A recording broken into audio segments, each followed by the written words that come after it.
നിന്റെ സന്തതി പള്ളി വരുന്നില്ലെങ്കിൽ നീ നിന്റെ വെമ്പളയാ കാരണക്കാര്. അപ്പൻ പള്ളിക്കകത്ത് വഴക്കുണ്ടാക്കുന്നവൻ.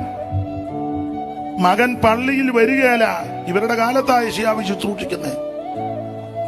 സഭയിലുള്ള എല്ലാവരും സഭയിൽ വന്നില്ലേ, ശുശ്രൂഷകൻ എന്ത് ബുദ്ധിമുട്ടാണെന്നറിയാമോ? ഞങ്ങളൊക്കെ ഞായറാഴ്ച ഇങ്ങനെ നോക്കും, എല്ലാരും വന്നോന്ന്. ഒരാളെ കണ്ടില്ലെങ്കിൽ ഹൃദയത്തിന് വേദനയാണ്. വിശേഷിച്ച് ഈ പ്രാർത്ഥിക്കുകയും ആരാധിക്കുകയും ചെയ്യുന്നവർ വന്നില്ല, വലിയ ദുഃഖമാണ് ഞങ്ങൾക്ക്.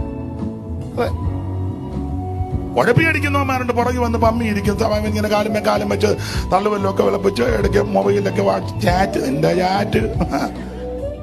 അപ്പോൾ യോന പള്ളിയിലോട്ട് വരികയല്ല. അവന്റെ കാലത്ത് യേശയ്യാവ് ശുശ്രൂഷിക്കുന്നു. വലിയപ്പൻ അപ്പൻ പള്ളിയിൽ കിടന്ന് വഴക്കുണ്ടാക്കി.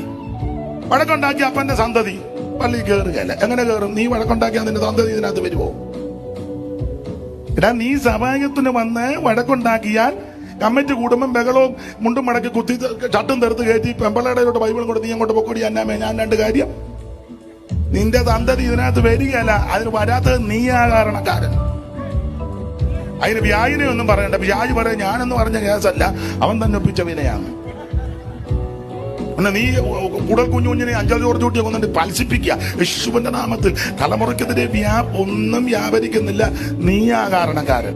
മാതാപിതാക്കൾ വിശ്വസ്തയോടെ, വിശുദ്ധിയോടെ, ഭക്തിയോടെ ദൈവത്തെ സേവിച്ചാൽ നിന്റെ സന്തതിക്കൊരു ദോഷവും വരത്തില്ല.